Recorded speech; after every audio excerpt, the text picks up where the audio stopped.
All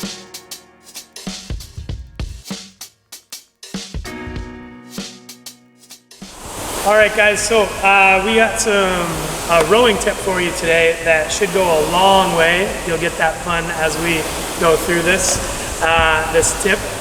But as we row, we want to see a tall upright torso. We want to have an engaged posterior chain. That's rule number one, all right? But when we implement this rule, sometimes it shortens our stroke. And usually that's okay. But we have a tip today where we can get more bang for our buck and lengthen that stroke. So normally we'll show you what it looks like here. We keep that posterior chain engaged. So Pam's a little bit limited based on flexibility, because if she does go further, watch her back here, she's gonna sacrifice that positioning, that tension in the posterior chain, making less power because she has less tension, okay? If she can keep that tension though and increase the distance in her stroke, she will increase the power in her stroke. And how we can do that, this tip actually comes from collegiate rower Keith. So Keith, thanks buddy.